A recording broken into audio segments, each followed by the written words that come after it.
Michel, merci de répondre aux questions de Stato Potenza.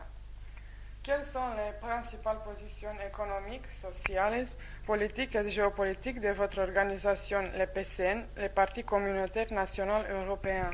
Nous partons tout d'abord d'une vision socio-économique qu'on appelle le communautarisme européen et que nous concevons comme le socialisme du XXIe siècle. De quoi s'agit-il? Il s'agit d'une société solidaire, d'une société où existe la justice sociale, d'une société où c'est l'État qui commande au monde économique, mais c'est également un socialisme correctif, c'est-à-dire que nous avons tiré dès la fin des années 60 les conséquences de l'échec économique qui s'annonçait déjà alors du marxisme-léninisme, et nous sommes donc pour une économie où existe un marché strictement contrôlé par l'État pour la petite production, c'est-à-dire les magasins, la production agricole, toute une série de choses. Par contre, ce qui compte pour nous, c'est le rôle dans l'économie d'une entreprise au niveau stratégique, au niveau militaire, au niveau des intérêts pour l'État. Qu'est-ce que cela veut dire? Que ça ne nous dérange pas qu'un fabricant de bicyclettes puisse être une gigantesque firme, mais par contre, tout le secteur militaire et industriel, tout le secteur de la production d'énergie doit être contrôlé par l'État. Ça, c'est une forme de socialisme, c'est le contenu. Le contenu doit exister dans un contenant, c'est la dimension. Nous avons constaté que toutes les expériences socialistes qui avaient essayé de se développer dans un petit pays avaient échoué. Il y a une dimension minimale pour réussir un socialisme scientifique, c'est-à-dire un État de grande dimension, comme l'a été l'Union soviétique, comme l'a été beaucoup moins l'ancienne Yougoslavie, ou comme l'a été à un moment donné la Chine. Cet État, pour nous, est assez simple, c'est ce que nous appelons la Grande Europe, c'est-à-dire l'unification continentale de Vladivostok en Russie d'Extrême-Orient jusqu'à Reykjavik en Islande, et du Québec jusqu'au Sahara. Cette vision rejoint en partie, mais je pense que c'est une de vos questions suivantes, rejoint les thèses sur l'eurasisme. Nous avons développé cette vision à partir du début des années 60 avec le fondateur de notre organisation, Jean Thiriard, et nous l'avons développée et adaptée à partir des années 80, notamment en tenant compte de l'échec de l'expérience soviétique. Encore un mot parce qu'il est important, nous sommes évidemment un parti d'opposition radicale au système. Nous sommes opposés aux partis traditionnels et nous sommes opposés, bien entendu, à l'occupation impérialiste de l'Europe par les États-Unis et l'OTAN. Lorsque nous disons, nous nous définissons en fait comme un parti d'opposition extra-parlementaire. Dans les années 1995 à 1999, nous avons été représentés dans plusieurs institutions parlementaires belges, notamment le Parlement wallon, le Parlement de la Communauté française de Belgique, l'équivalent d'un conseil régional français qui est le conseil provincial du Hainaut. Nous en avons retiré une expérience totalement négative et nous ne pensons plus que le parlementarisme bourgeois soit une solution et qu'il soit possible d'y trouver une solution. Nous sommes donc un mouvement extra-parlementaire. En particulier, vous défendez une idéologie européiste, celle de la Grande Europe. Que pensez-vous donc de l'Union européenne? Nous dirions que notre vision de l'Union européenne a changé.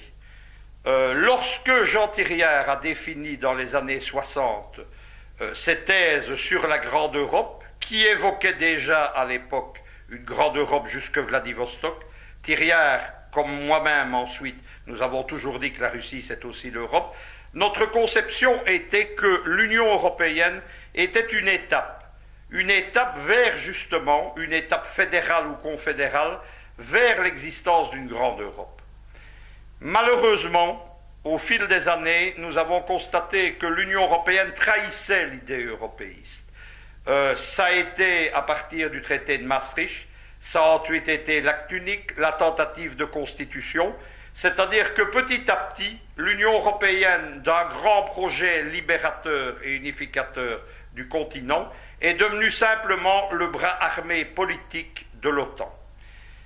Par ailleurs, le projet de l'Union européenne est exclusivement actuellement un projet qui suit l'agenda de l'OTAN, c'est-à-dire que c'est un projet anti-russe. Voir ce qui se passe actuellement en Ukraine, par exemple. Lorsque vous constatez les deux grandes opérations de politique étrangère de l'Union européenne, c'est-à-dire ce qu'on appelle la PESC, la politique européenne de sécurité collective, et d'autre part le partenariat oriental, dont le but est de détacher la Géorgie, le Bélarus, l'Ukraine, la Moldavie, l'Arménie, de la sphère d'influence russe, ce que les Russes appellent l'étranger proche. On constate que l'OTAN, en fait, domine totalement l'Europe. Cependant, et c'est là-dessus que nous divergeons totalement d'anti-européens ou de ce qu'on appelle les eurosceptiques, nous pensons qu'il ne faut pas jeter le bébé avec l'eau du bain. Il y a d'une part dans l'Union européenne les politiciens, c'est-à-dire les représentants du parti américain en Europe, que ce soit la social-démocratie, la démocratie chrétienne, les verts kakis ou les libéraux, ce sont tous les gens qui représentent la domination américaine. Mais à côté de ça, il y a un outil, c'est notamment la Commission européenne, c'est tout l'appareil unificateur qui tourne autour des institutions européennes, c'est le début d'une classe politique européenne. Ce sont des gens qui ne s'occupent pas de politique, ce sont des cadres ou des fonctionnaires.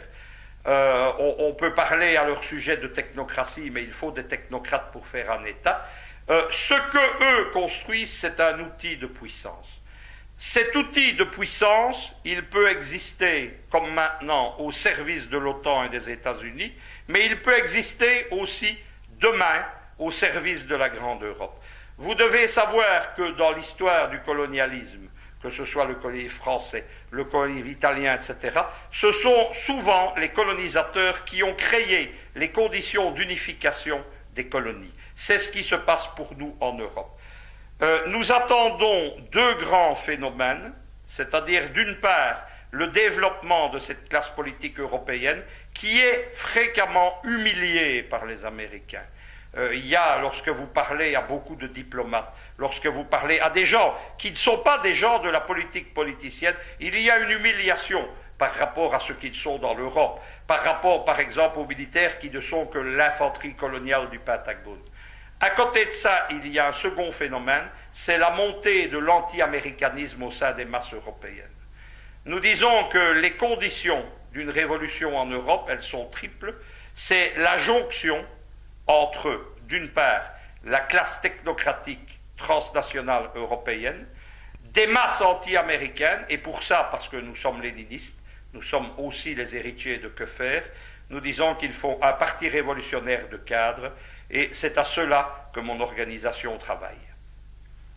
Venons-en à la question qui déchire l'Union européenne. Que pensez-vous de l'euro et de la crise financière qui lui est liée?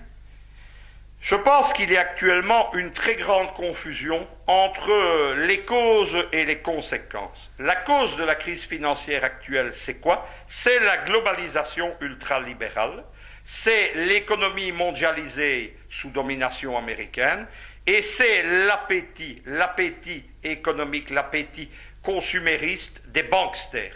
Je n'hésite pas à employer le terme bankster, parce que c'est de ça qu'il s'agit exactement.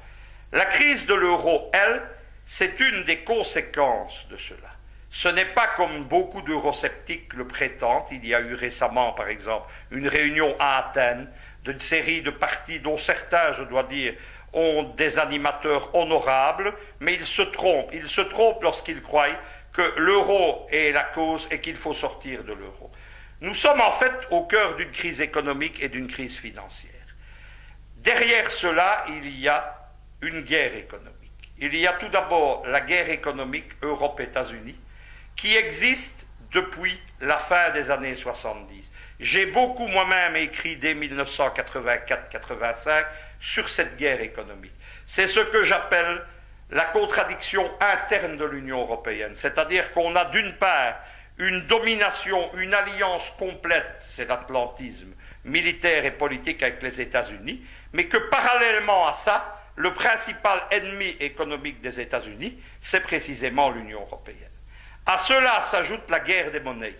La guerre des monnaies, ça a été longtemps une partie à deux, l'euro contre le dollar. Il y a une spéculation grâce à la crise, le semblant de prospérité américaine, les réponses notamment d'Obama à la crise, ils reposent beaucoup sur la manipulation du dollar et la destruction de l'euro. Il faut voir les campagnes, par exemple, d'un George Soros, le financier international, qui est le conseiller économique d'Obama contre l'euro. À cela s'ajoute maintenant une autre guerre.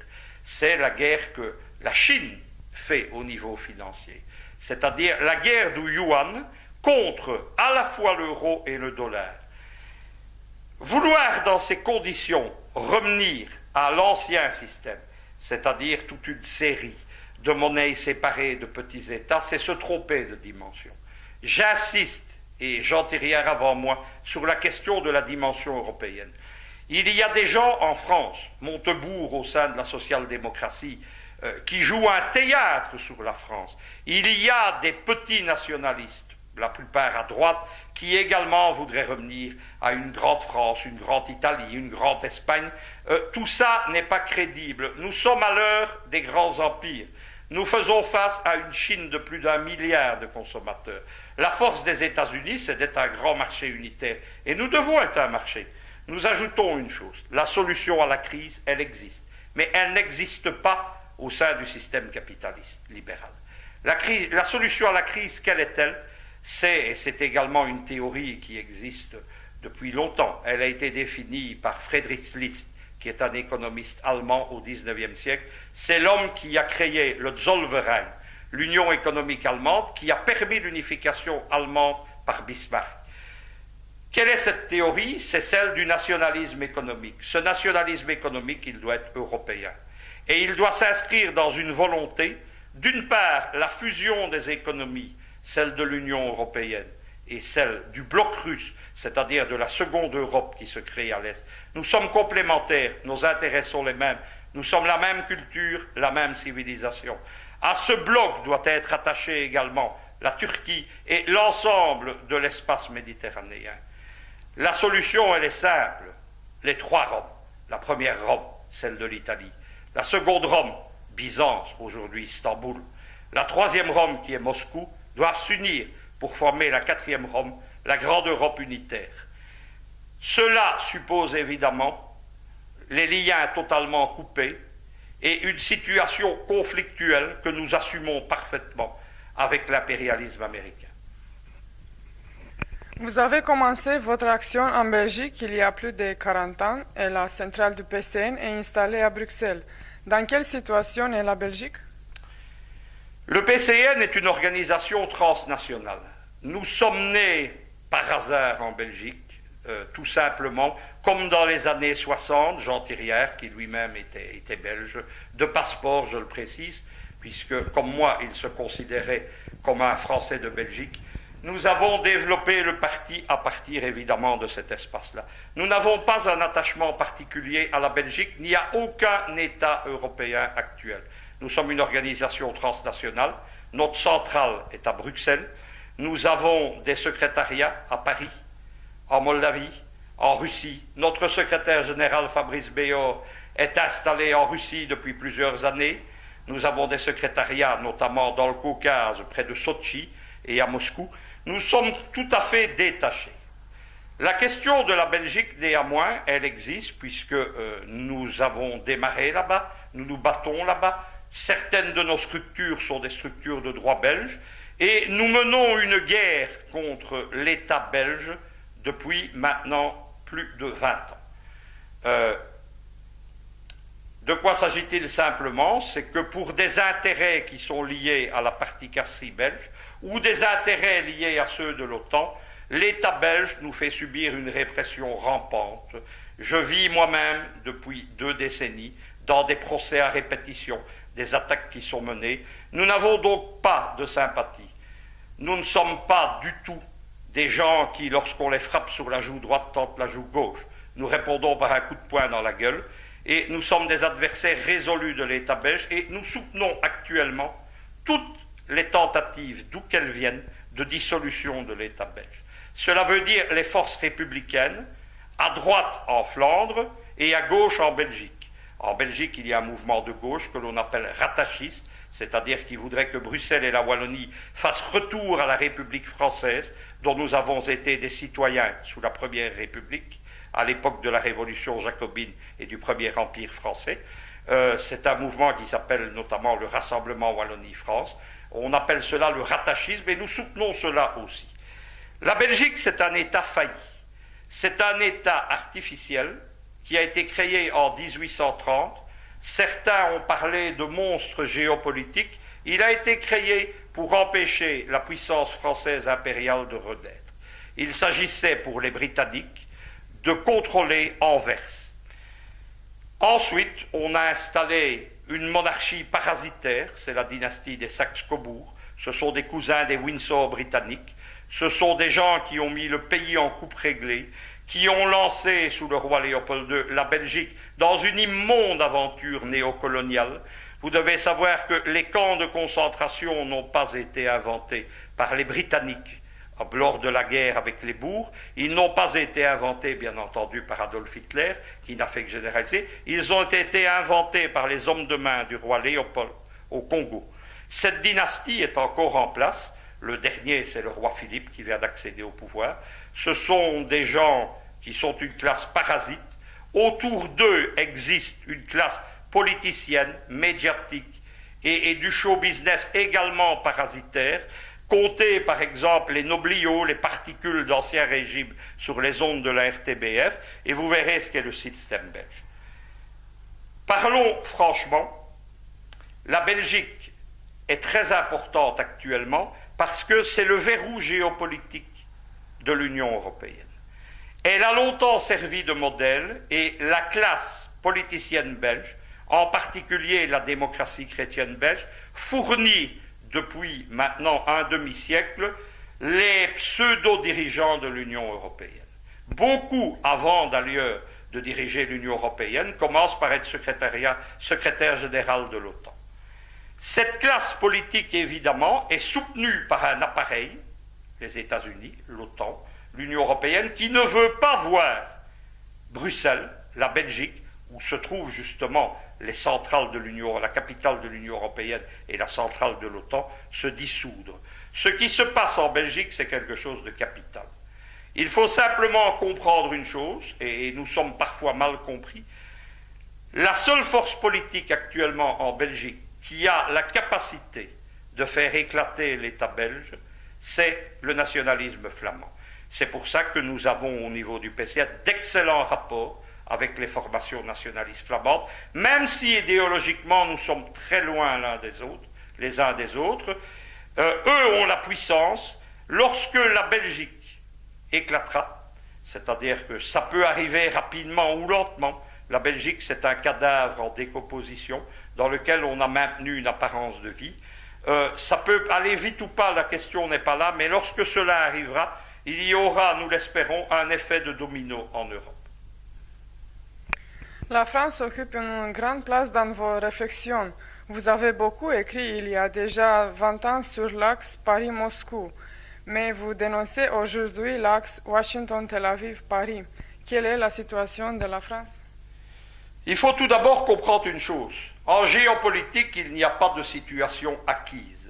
La géopolitique, c'est un rapport de force à un moment donné. Je voudrais tout d'abord vous faire une remarque pour qu'il n'y ait pas de confusion. Je suis né dans la culture française, qui est une très grande culture européenne, mais cela ne fait pas de moi un partisan de la France. Je n'ai pas d'attachement à un État particulier en Europe. Je dirais, comme un grand écrivain de Liège en Belgique, Alexis Curvers, je suis par moi-même un citoyen de l'Empire romain. Le reste, ma patrie actuelle, je n'en ai pas. Ma patrie, c'est un projet politique, c'est la grande Europe, justement. Et ma patrie, c'est mon idéologie. C'est mon idéologie, le communautarisme européen. La France, c'est un grand pays, on l'a dit avec une grande culture, et elle a un grand rôle géopolitique en Europe. pour des particularités qui sont liées justement à sa culture, ce que l'on appelle notamment l'exception culturelle française. Le fait que, face à l'anti-civilisation yankee, face à la culture de McDonald's, à la malbouffe, au cinéma d'Hollywood, c'est la France qui a le mieux résisté. Seconde chose, la France, ça fait partie, je dirais, de son héritage politique, c'était le pays du général de Gaulle.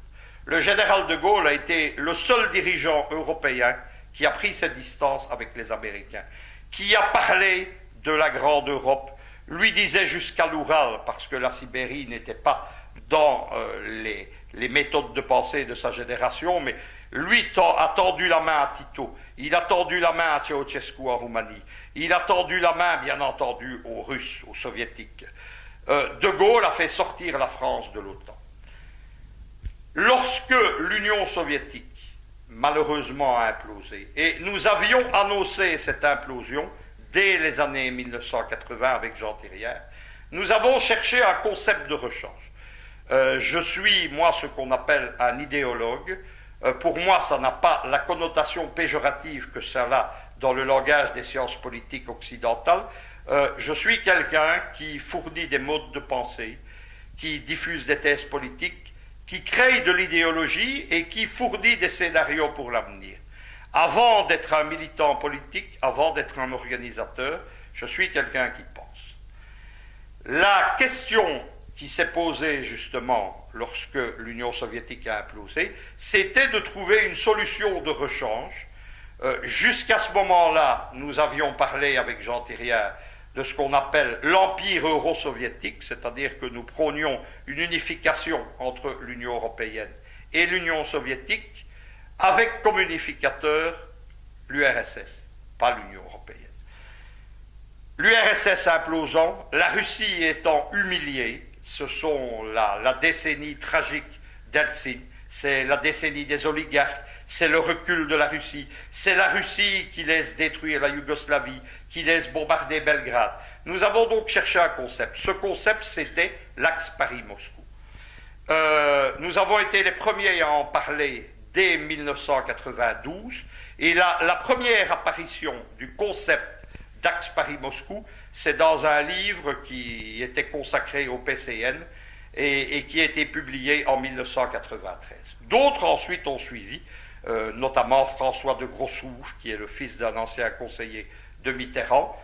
L'idée s'est popularisée. Quelle était-elle? C'était que les deux pôles de résistance à l'américanisation du monde, c'est-à-dire la France avec l'héritage du général de Gaulle et la Russie avec l'héritage soviétique qui était évident, s'unissent.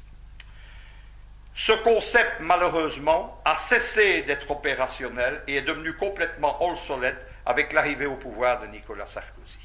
De Nicolas Sarkozy, j'ai dit que c'était un néocon à passeport français. C'est-à-dire, qui sont les néocons? Ce sont les gens, les idéologues, il y en a aux États-Unis aussi, les idéologues du régime de Bush. Qu'a fait Nicolas Sarkozy? Il a importé le néoconservatisme dit à la française en France. Il a réintégré la France dans l'OTAN. Un ambassadeur américain à Paris a dit que Sarkozy était le plus pro-américain des présidents français, et c'est vrai. La France s'est réabaissée, s'est revassalisée. Lorsque François Hollande est arrivé au pouvoir, c'est une autre classe de domestiques des Américains, la social-démocratie pro-américaine, ce qu'on appelle la gauche américaine en France, François Hollande, Manuel Valls, etc. Le mouvement qu'avait fait Nicolas Sarkozy, Hollande l'a encore approfondi. Et on est arrivé à la situation qui s'est passée en Syrie, par exemple, où on a vu que le meilleur domestique de la politique d'agression des États-Unis contre la Syrie bassiste de Bachar el-Assad, c'était la France. À cela s'ajoute l'influence du lobby sioniste en France et aux États-Unis, qui font que les deux États où ce lobby sioniste a une influence déterminante, c'est bien entendu les États-Unis avec l'AIPAC et la France avec le CRIF. Le résultat a fait que l'axe, non seulement Paris-Moscou n'existait plus, n'était plus possible, mais que s'était substitué à un axe Washington, Tel Aviv, Paris. Je regrette que certains maintenant continuent à entretenir des illusions à propos de l'axe Paris-Moscou. C'est notamment le cas des eurasistes russes de droite, c'est-à-dire les gens qui suivent par exemple Alexandre Douguine. Ils opèrent une vision politique qui ne repose plus que sur du vide. Est-ce que cela veut dire que la France a terminé avec son rôle géopolitique en Europe? Je ne le pense pas. Parce qu'il y a un potentiel français. Ce potentiel français, c'est quoi? C'est bien entendu la culture, l'exception culturelle française. C'est l'anti-américanisme viscéral. Les Français sont les plus anti-américains en Europe. Et c'est les souvenirs de la grandeur française du général de Gaulle. Je pense qu'un changement de régime arrivera un jour et que la France retrouvera son potentiel. Un second fait est important quand on considère la France, c'est que l'Union européenne, ce sont des rapports de force, notamment au Parlement européen. Les pays sont représentés en fonction de leur population. Actuellement, parce que l'on a fait l'erreur d'accepter la réunification allemande, c'est-à-dire l'annexion de la République démocratique allemande par l'Allemagne fédérale de Bonn, c'est un Anschluss, ce n'est pas une réunification, ça a fait que l'Allemagne a bénéficié d'un poids politique trop grand en Europe qui explique ce qu'elle fait actuellement. Vous devez savoir que Jean Thiriard était contre, lui disait que la DDR devrait un jour entrer séparément comme État séparé dans l'Union européenne. Le président français François Mitterrand était contre aussi. Les rapports de force de population vont changer en Europe. En Allemagne, on ne fait plus d'enfants. L'Allemagne est en train de perdre sa population. Et le seul pays où la population se développe, c'est la France. Dans une génération, il y aura une grande France qui tournera autour de 80 millions d'habitants et qui redeviendra le premier État dans l'Union européenne pour peu qu'elle existe encore dans 20 ans. C'est aussi la raison pour laquelle nous soutenons le rattachisme, c'est-à-dire le retour de la Wallonie et de Bruxelles, parce qu'il faut renforcer le poids de la France pour ces raisons géopolitiques. Et bien entendu, les 4 ou 5 millions de Français de Belgique, de Bruxelles, de Charleroi ou de Liège devront contribuer à renforcer ce poids.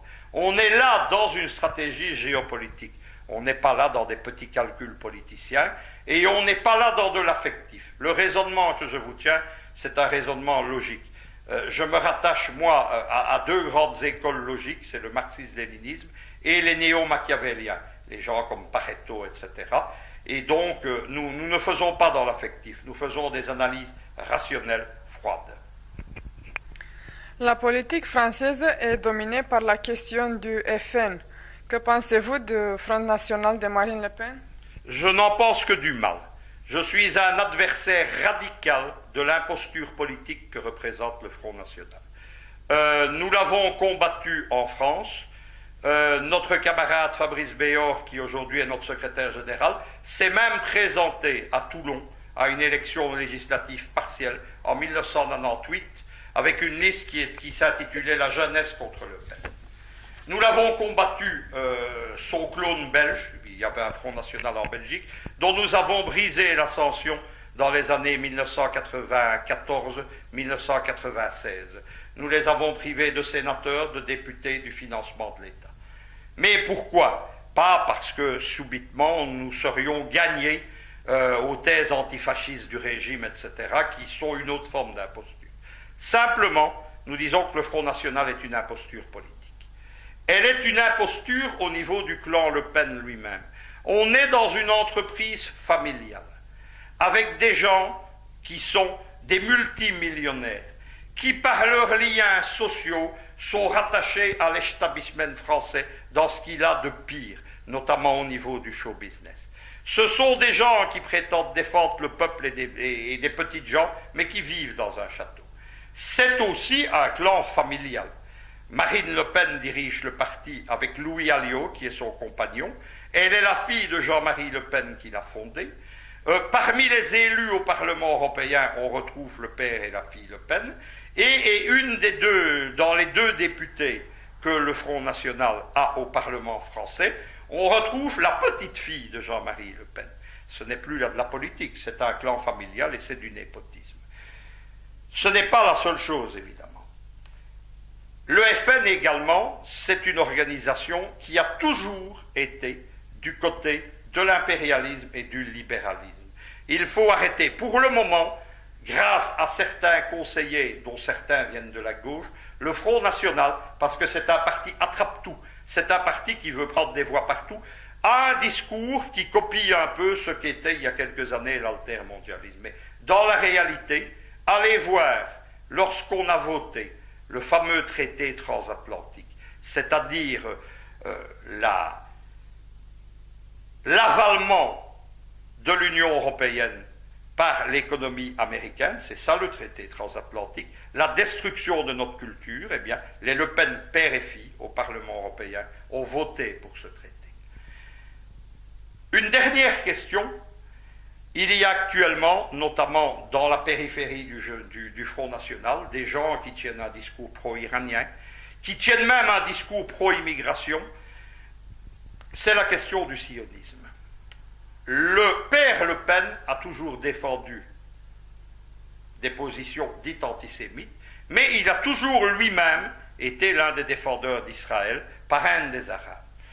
Le Front National actuellement, principalement par le compagnon Louis Alliot de Marine Le Pen, qui est son secrétaire général, a effectué une position de rapprochement avec la droite sioniste et avec Israël.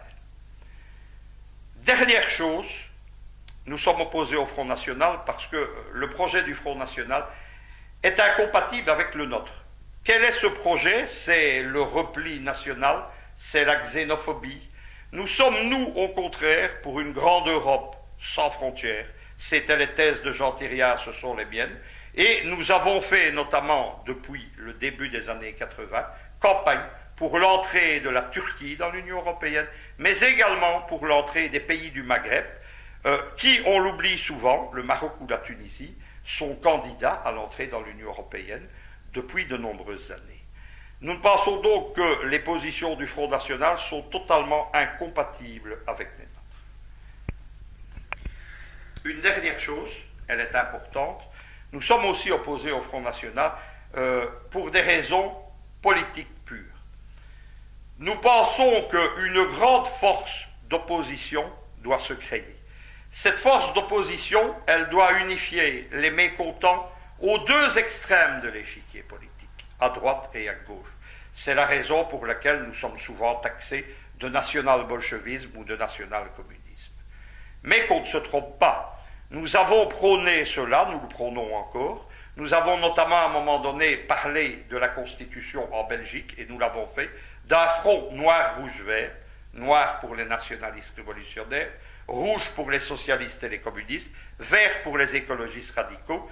Nous entendons cette unité à la base, c'est-à-dire au niveau des militants et des clientèles politiques. Pour que cette union puisse exister, il faut que disparaissent ce que nous appelons les digues qu'a créé le système. Quels sont les digues qu'a créé le système? Ce sont les gens, à l'extrême droite et à l'extrême gauche, qui sont chargés d'endiguer le mécontentement et d'empêcher que droite et gauche puissent s'unir dans un grand mouvement antisystème. En France, c'est le rôle dévolu à Marine Le Pen à droite et à Jean-Luc Mélenchon, par exemple, à gauche. Quel est le but de Le Pen? Ce n'est pas la révolution en France, c'est de devenir ministre dans un grand gouvernement de droite.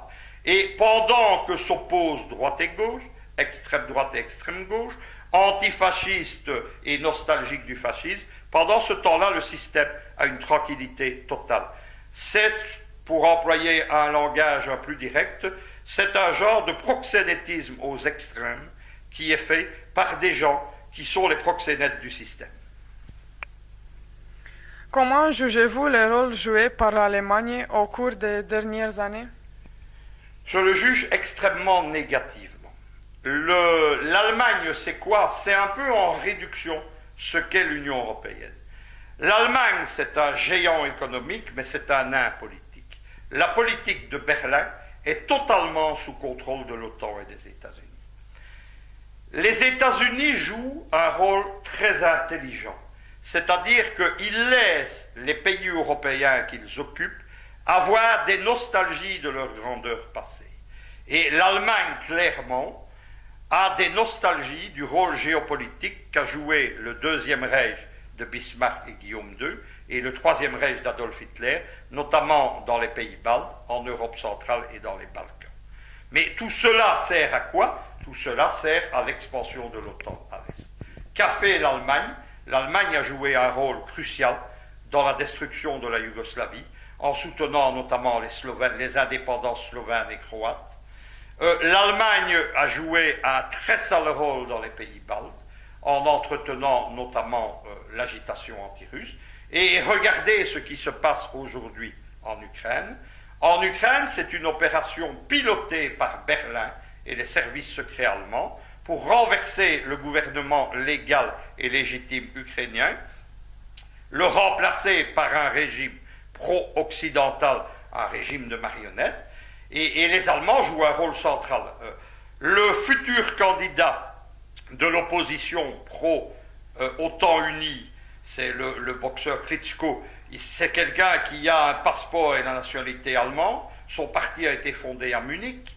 Les groupes d'extrême droite qui forment néofascistes, bandéristes, les nostalgiques du fascisme ukrainien de Bandera, des pogroms antisémites et anti-polonais des années 1941 et 1945, ce sont aussi des gens qui sont sous le contrôle du BND, le Bundesnachrichtendienst, ce sont les services secrets allemands, depuis le début des années 1950 avec le fameux général Göring, qui jouait le même rôle avant pour Adolf Hitler, qui dirigeait la partie des services secrets allemands qui s'occupait de l'agitation anti-soviétique dans les pays de l'Union soviétique. L'Allemagne a donc un rôle extrêmement négatif. J'ai parlé d'illusions sur l'axe Paris-Moscou. Certains, ce sont les mêmes, parlent parfois d'un axe Paris-Berlin-Moscou, continuent aujourd'hui à agiter cet axe. Cet axe ne repose sur rien, je le répète, voire l'Ukraine. Mais par contre, il y a un énorme potentiel allemand. Ce potentiel, quel est-il? C'est une tradition de la politique allemande depuis 1918, et on rejoint l'univers du national-bolchevisme, c'est l'orientation à l'Est. Si l'Union européenne se désagrégeait, ou si l'Union européenne tournait vers un confédéralisme mou, ou encore si le bloc de l'OTAN se désagrégeait, l'alliance naturelle de l'Allemagne sera alors la Russie. Et l'Allemagne, au lieu d'être un élément de confrontation, sera un pont entre les deux Europes, entre l'Europe de l'Union européenne et entre la seconde Europe eurasiatique que Moscou est en train de construire. Comment évaluez-vous le rôle joué par l'Italie au cours des dernières années? Le rôle de l'Italie, quand je vois l'Italie, quand je vois votre vie politique que je suis quotidiennement, je pense à la Belgique. Je vois comment en Belgique un État faillit. Je vois un État où une caste politicienne a mis un pays entier au pillage. Je vois l'inefficacité, je vois la corruption et je vois les mêmes partis. N'oubliez pas que les deux États qui ont été dominés par la démocratie chrétienne, c'est précisément la Belgique et l'Italie. Je vois aussi une seconde chose, et on revient à ce qu'on disait à propos de l'Allemagne, c'est les nostalgies néocoloniales que les Américains laissent entretenir. L'Italie a joué pendant trop longtemps une sale carte colonialiste en Libye, c'était le temps de la lutte du grand leader Omar Mokhtar. Et aujourd'hui, on voit que l'OTAN confie à l'Italie la recolonisation de la Libye, la création d'une armée coloniale fantoche. L'Italie ou la Belgique ou la France n'auraient pas une grande importance par eux-mêmes. Mais l'importance, elle est dans l'analyse d'un phénomène généralisé. C'est ce que les marxistes appelaient la bourgeoisie comprador. Ils parlaient à ce moment-là de la bourgeoisie de l'Empire portugais, notamment à Macao, etc., qui aidait les Portugais à coloniser. La classe politicienne de l'Union européenne, c'est une bourgeoisie comprador. Qu'est-ce que cela veut dire? Cela veut dire que ces gens n'ont plus le pouvoir politique et que pour garder la domination en tant que classe dirigeante, la domination économique, le pouvoir de la bourgeoisie, ils ont accepté de se soumettre aux États-Unis. Lorsque les États-Unis interviennent en Europe, le 6 juin 1944, ils ne viennent pas libérer l'Europe, ils viennent l'occuper. Dans le langage encore aujourd'hui des historiens militaires et des généraux de l'époque, le débarquement de Normandie s'appelle l'invasion, c'est plus clair comme ça. Pas la libération, le débarquement, l'invasion. Les Américains ne sont jamais repartis, ils sont encore là depuis 1944. Leur technique, c'est quoi justement? C'est d'avoir utilisé dans l'Europe entière une bourgeoisie comprador. Pour parler directement, je dirais que la classe politique européenne, ce sont les vaincus en France, en Belgique et dans d'autres pays, ce sont les vaincus de 1939-40, et en Allemagne ou en Italie, ce sont les vaincus de 1944-45. Lorsqu'on comprend ça, on voit que la classe politicienne de l'Union européenne, ce n'est plus une classe qui exerce le pouvoir. Un exemple frappant actuellement, c'est les aventures coloniales de la France en Afrique. Libye, Mali, Centrafrique, et beaucoup d'intellectuels africains font une mauvaise analyse. Ils disent que c'est le retour de la France-Afrique. Qu'est-ce que la France-Afrique? C'est le terme péjoratif par lequel on a désigné la politique africaine de la France, malheureusement sous le général de Gaulle et sous ses successeurs. Ça a été une réalité, il y avait une politique française indépendante, jusque, nous dirions, Giscard d'Estaing. Ensuite, progressivement, la France a rebasculé dans l'orbite américaine. À partir de Sarkozy et de Hollande, elle est totalement soumise à la politique étrangère de Washington. Et la France-Afrique est encore une réalité, mais c'est une réalité dans la mesure où les États-Unis acceptent que la France puisse jouer un rôle politique et avoir une influence économique. Mais qui est à la manœuvre en Libye? Qui est à la manœuvre au Mali? Qui est à la manœuvre en Centrafrique? C'est l'Africom, c'est le commandement américain de Naples. Et ceux qui ne voient pas ça ne comprennent pas que la France en Afrique, ce n'est plus l'impérialisme ou le néocolonialisme français, mais la France de François Hollande elle-même qui est devenue l'infanterie coloniale de Washington. La Russie occupe depuis toujours une place centrale dans vos analyses. Comment évaluez-vous les rôles joués par la Russie au cours des dernières années? Je vais vous faire la même remarque que la France. J'aime la culture russe, j'ai été marié à une russe, mais là on est dans l'affectif ou le personnel. Je suis considéré, même dans les fausses biographies que Wikipédia me concentre, je suis considéré comme un intellectuel slavophile, mais ma position vis-à-vis de la Russie n'est pas déterminée par là.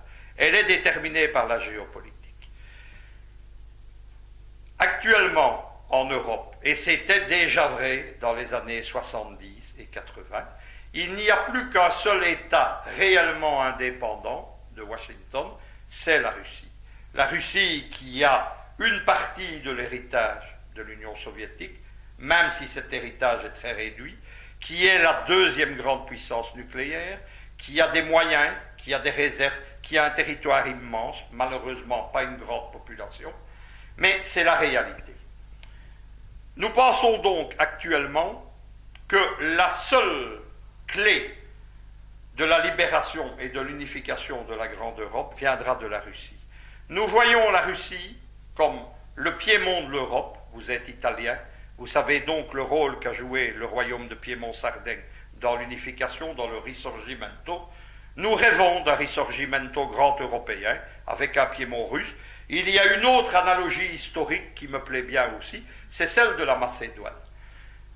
Vous savez que les cités grecques qui partageaient une culture et une civilisation se disputaient entre elles. Elles ont été incapables de s'unir. C'est un peu ce qui se passe dans l'Union européenne. Et c'est une puissance de culture grecque, mais n'appartenant pas au noyau original, le royaume de Macédoine, avec Philippe et Alexandre, qui a unifié la Grèce. Il l'a unifié par la force. nous pensons que la Russie aussi peut avoir un rôle macédonien. Les raisons ne s'arrêtent évidemment pas à ça. Les raisons, nous vivons dans un monde conflictuel et nous ne vivons pas dans un monde virtuel. Dans le monde actuel, il n'y a pas des milliers de camps. Nous ne sommes pas de ces intellectuels dégénérés français de l'extrême gauche qui sont ceux de la politique du nini. Quand les Américains attaquent quelque part, ils ne sont pas pour l'OTAN, mais par exemple en Libye, ils ne sont pas non plus pour Kadhafi. Dans la vie, il faut prendre position. Et en géopolitique, il faut prendre position. Nous sommes donc avec la Russie. En ce qu'elle est le foyer de résistance à l'OTAN aux États-Unis, et en ce qu'elle est, vu de l'autre côté, vu des USA, l'adversaire principal.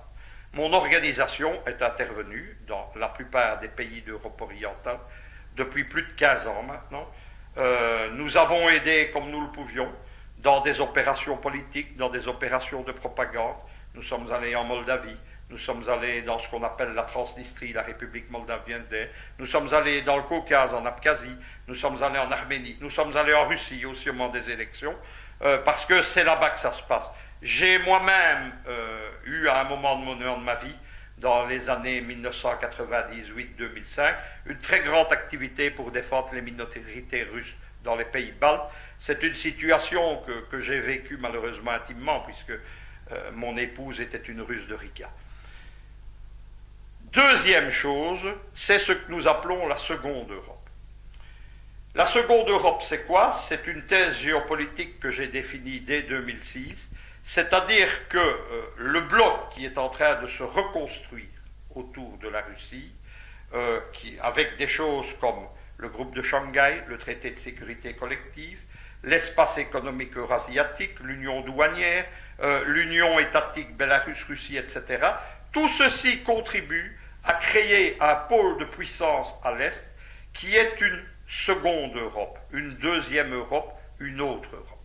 Nous sommes extrêmement agacés de l'arrogance des politiciens européens qui ne sont que les petits caniches des États-Unis et qui prétendent qu'ils sont l'Europe. La Russie, c'est aussi l'Europe. Nous le disons maintenant depuis 30 ans.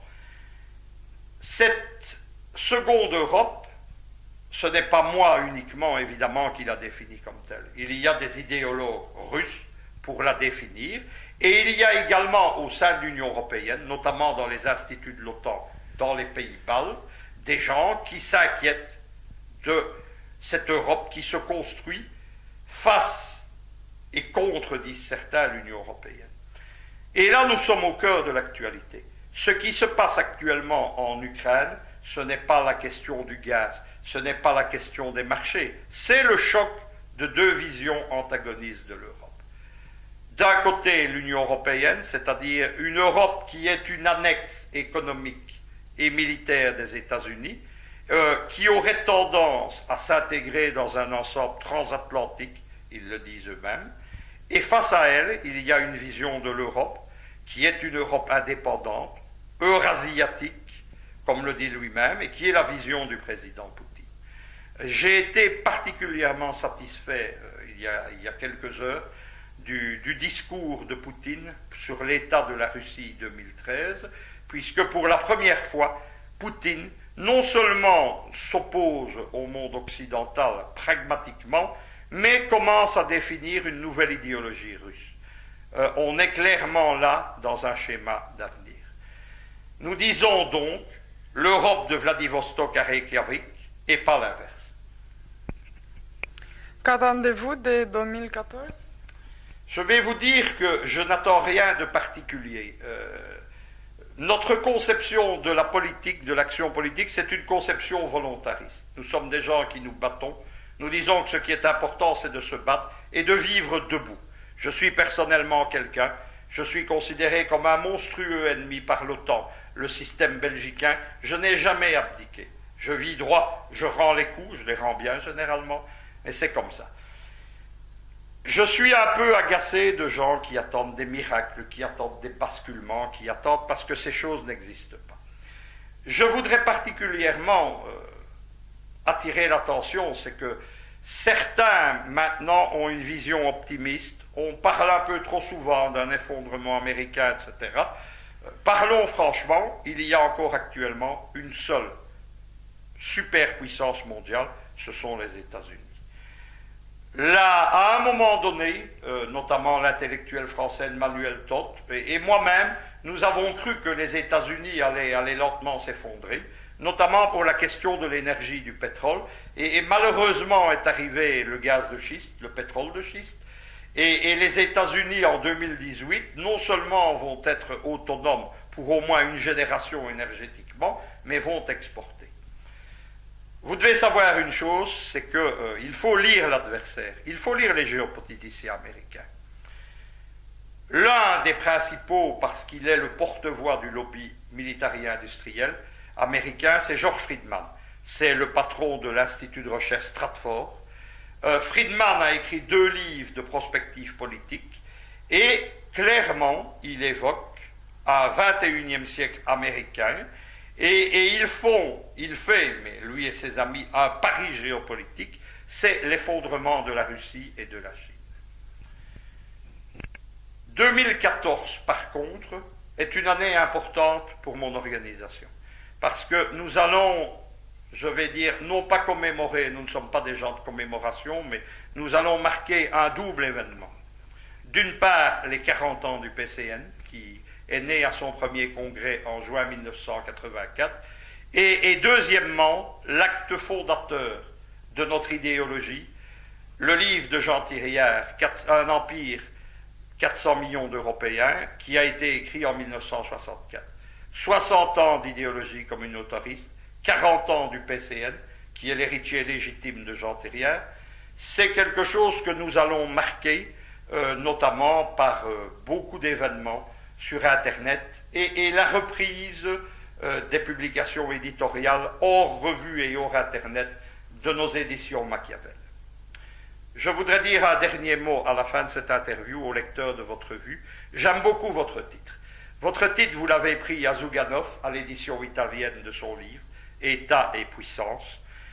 Vous savez que Zouganov est aussi, au niveau de la géopolitique, un des héritiers de Thiriard, qu'il avait rencontré en 1992. Dans précisément l'édition italienne de Stato et Potenza, on rend hommage à Thiriard, à son empire euro-soviétique. Et donc j'aime beaucoup votre titre. Nous sommes parfois en désaccord sur des choses secondaires. Mais vous insistez, comme moi, sur la chose centrale. La chose centrale, c'est le rôle de l'État. Le problème de la crise économique, le problème de l'Union européenne actuelle, c'est la disparition de l'État. Disparition qui est voulue par la finance cosmopolite, libérale, internationale. Je pense aujourd'hui, et vous avez notamment dans vos colonnes, vous m'avez fait le plaisir de traduire et de publier en italien un de mes éditoriaux en 2012, où j'expliquais que le véritable clivage politique au XXIe siècle, ça ne sera plus la gauche et la droite, le fascisme ou l'antifascisme, le capitalisme ou le socialisme, mais les partisans de l'État contre les partisans du libéralisme. C'est clair, où nous allons rebâtir un État, et l'État assurera la sécurité, l'État maintiendra la civilisation, l'État réglera tous ces problèmes que sont les mafias, la grande criminalité, la drogue, qui sont des problèmes liés précisément à la disparition de l'État, où nous aurons le chaos libéral, chaos qui est organisé. Parce que dans la jungle, uniquement, dans la jungle, seuls les plus forts, seuls les plus puissants survivent et mangent les autres. Ce n'est pas ma conception, ce n'est pas du tout l'avenir que je vois pour l'humanité. L'humanité a progressé quand elle a été capable de s'unir. L'humanité a progressé au niveau de la culture au sein de grands empires et jamais ailleurs. Il est temps que tous les partisans de l'État dans le monde se retrouvent, et ce sera le mot de la conclusion, et combattent ensemble le cauchemar du chaos libéral. Je vous remercie. Merci Luc Michel.